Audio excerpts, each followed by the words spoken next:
Hello, I'm Teron Vincent. I'm interviewing Tommy Vincent, my mother, because I view her as a community leader. So, what does leadership mean to you? Well, first, let me just quantify why I would be considered a community leader. We have a nonprofit organization, Love Thy Neighbor, and since 2000, since 2000, we have been putting together programming to make a difference in the communities that we have had the opportunity to be a part of. Leadership, from my perspective, is servant leadership. I personally believe that it's important that you lead by example in serving other people and treating other people the way you desire to be treated, as well as giving people direction through your actions. I believe that it sets other people up to become leaders as well. So I lead through my service. Okay. What strengths do you believe you have in as a leader? My greatest attribute as a leader is my personal experience. A lot of the communities that we engage with are communities similar to that of which I grew up in. And so I have firsthand experience and I understand why it's important to make sure that tools and opportunity and doors are open for people that come from communities like the one that I grew up in. What weaknesses do you think you have? Um, Piggybacking on what I just said, I think that my experiences sometimes can become, it can cause me to operate from a place of emotion because my heartstrings are pulled based off of the things that I see and I witness. And sometimes that can impede progress in a project that we're working on because I get caught in the emotional aspects of things instead of looking at the data and being driven by the facts of what's taking place.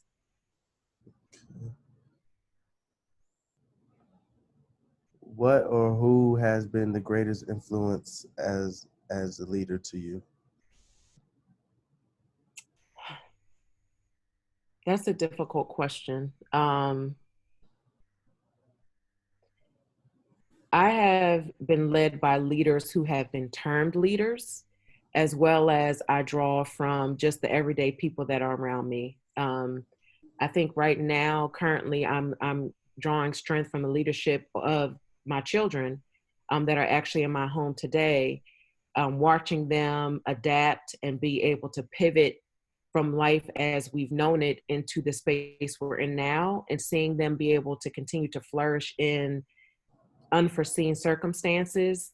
That's encouraging me and it's leading me and allowing me to become more adaptive to this virtual world. It's not something that I wanted to embrace initially, but I understand because this is where we are, and in order for us to continue the programming that we're doing and making a positive impact in community, I have to be willing to go down this road. And my children are leading me right now in the virtual world. Leaders make other people feel strong and confident. What do you do to help others feel this way?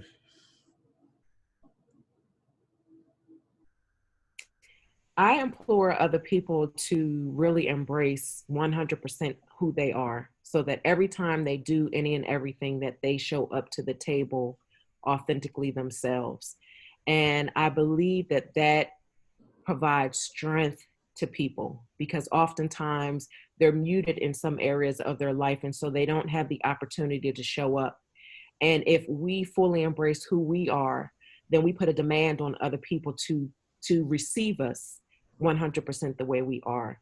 So that is the strength that I give and the encouragement that I give to other people. Show up exactly as you are. Do you feel it is important to delegate? If so, why? When is a good time to delegate?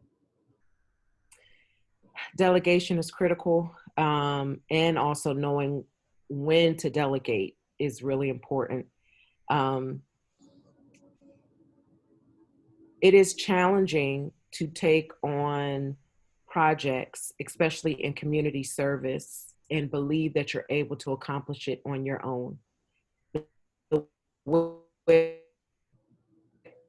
communities grow and flourish is the involvers and other people lending their gifts and talents to make sure that what it is you're looking to achieve is accomplished. So it's important to understand that on the onset and identify people that can work along with you on your projects that actually reflect their strengths reflect where you're weak, where you're weak at. So pulling together a team, working with individuals that complement you will allow for your projects to be successful. And delegation needs to take place when you need it to happen.